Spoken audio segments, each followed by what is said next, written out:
President Obama held his first press conference in a long time yesterday, and he was pressed about the Petraeus affair, about the attack in Benghazi, and surprise, surprise, what does he say? I can't talk about it because there's an ongoing investigation. Sound familiar? I mean, that's what we heard when he was asked about Fast and Furious. Absolutely, but when you don't have a teleprompter there, you also say things like, the buck stops with me, and you ought to be attacking me, and I think that's what we ought to be doing. Yeah. Well, and the same thing, the questions are, what did you know and when did you know it? And now there's questions focusing on Attorney General Eric Holder and why supposedly he didn't tell Obama about his CIA director being investigated.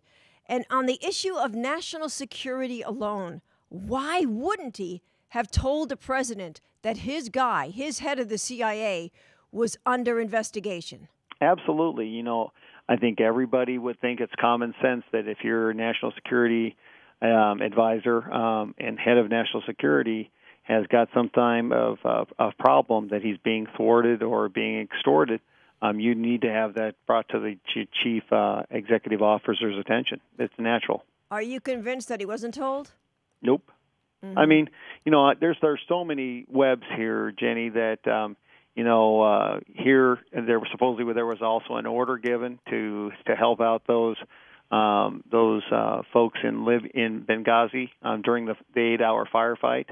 How come nothing was done? And again, we've heard from many news reports that President Obama has asked Holder to stay on for a second term and that he convinced him to do that. Now, in light of all that's going on, in light of the fact that we still don't know about Fast and Furious, does that surprise you that he would stay on?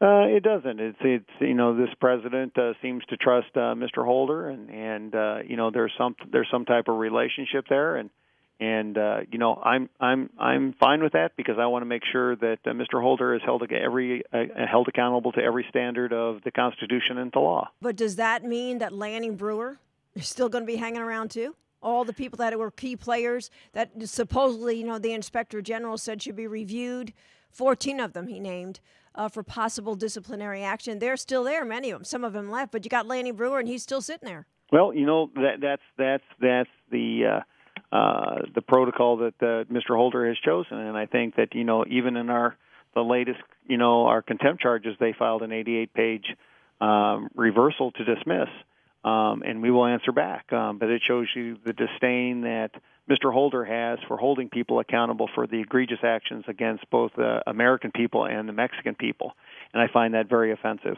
Mm-hmm. And you still have the third report from the Congressional Committee that needs to be released. When do you think that might happen? Don't know. I think within the firestorm of Benghazi, I think sometime in December or early January. As I mentioned, the president asked holders to stay around. But when you look at the fact that there was so much pressure from members of Congress, from the NRA, in fact, that Holder needs to go, what if that pressure continues? Will that make any difference to our president? Well, the president has made his statements in front of the American people, and I think that at least from my actions, if we got nowhere with our resolution of no confidence, we're going to reintroduce it next year because we fully lack respect for how the Attorney General has done his job, and he needs to be held accountable to every letter of the law and the Constitution as well as those underneath him. They need to take responsibility and to show the American people that no bureaucrat is above the law. But when you look at how the Petraeus scandal is being handled and how the attack on Benghazi is being handled, it's like watching a repeat performance of Fast and Furious. So is that what we're in for the next 4 years? I hope not. I hope that we show that that law and the rule of law is not surmised or surmounted by bad actions of the Department of Justice, and its highest level official needs to be held the same way accountable as everybody else. And I think that America will finally realize that because, like you said, this is a repeat performance. It shows no accountability, no responsibility, and a lack of respect for the American people. What concerns you most about what you're seeing out of this White House? Just a few days after the president is you looked at him yesterday. There was no sense of a president who was glad to be where he was. He seemed angry. He seemed arrogant. Your thoughts on it? My comments is talk's cheap. And that summarizes this administration's actions. Talk is cheap.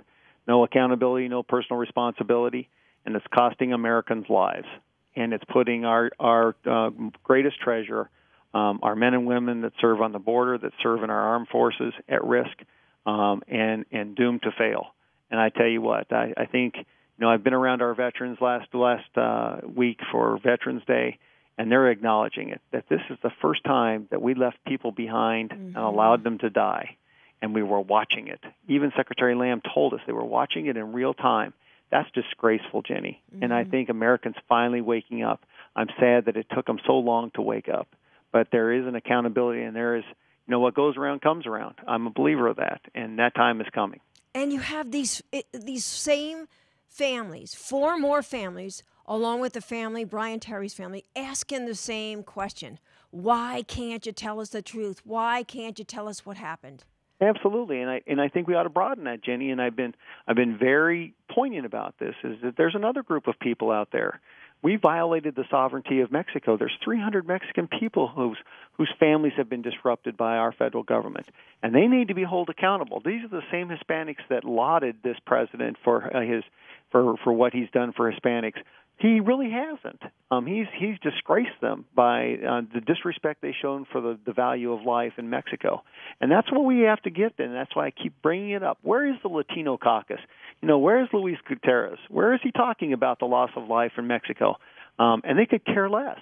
And the same thing goes with the southwest border in Arizona.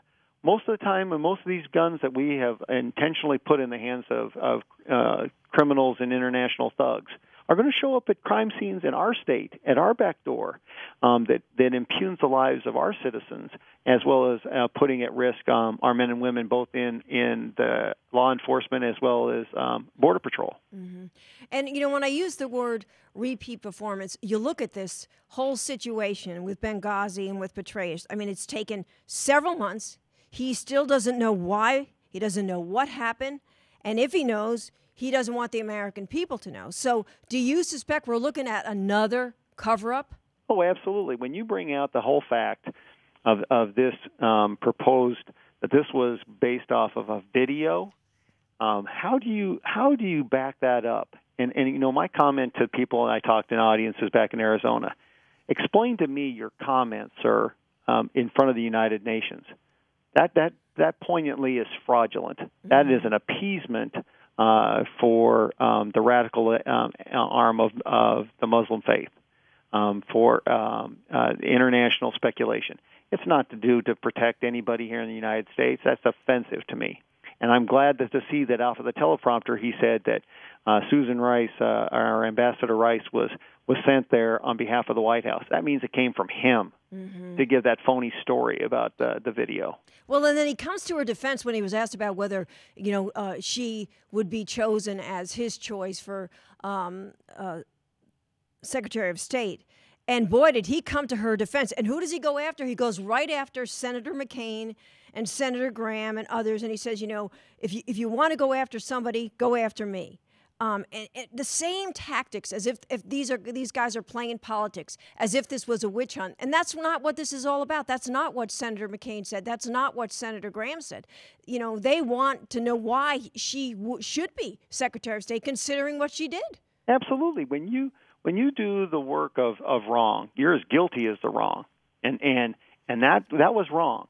Everybody that looks at this now knows that there was nothing to do with the video. This had nothing to do with this, and this was a cover-up from day one. And when you do the bidding of that, and you can't explicitly say this is a wrong, that we're going out on international or national television and an international audience and say that this had nothing to do with this, and call how you see these cards exactly right, you're unfit for the position of Secretary of State, because people going around this world need to know that you're honestly there, that the full honesty, integrity of the United States is behind you, and that you're not compromising that integrity with your stance as a character of witness there. I think it's atrocious. And I hope, I'll tell you right now, I hope that Senator Graham and Senator McCain hold their ground and make this president accountable and make Miss Rice accountable for her actions, because that's what America was built upon, and that's what everybody in Main Street America is being held to, is a different accountability than the bureaucrats and the higher echelon administrative officials. And I find that offensive, and it's time for America to wake up. And that's all the American public is asking. Absolutely. Tell us the truth. You got the Terry family. Will we really ever know the truth about Fast and Furious, considering now all these scandals? We're going to, and that's why we're pushing forward. The time has come. We saw that Holder tried to push his dismissal through the courts. I think the courts and the Justice Department is going to come through for us. I think that the courts are going to hold him accountable just like everybody else. Richard Nixon never got away with it. Bill Clinton never got away with it. George Bush never got away with it, and that means Barack Obama is not going to get away with it, and neither is Eric Holder. And, I find it very interesting that your virtue, which you hold to, is going to be your vice. Your strength is also your weakness, and I think this is exactly what it was meant in our Constitution is. You will pay the piper one way or the other. And this may be a stretch, but you got a president who doesn't want to answer questions, but he sure doesn't mind saying in these debates that if he has his way, he's going to reinstate the assault weapons ban. Here's a guy that taught the Constitution, and he's disking the Constitution right and left and destroying it in front of our eyes. And I find, one of the comments I made when I was running for the 2010 election was, when you look back at time, folks that teach the Constitution are the ones who have destroyed it the most.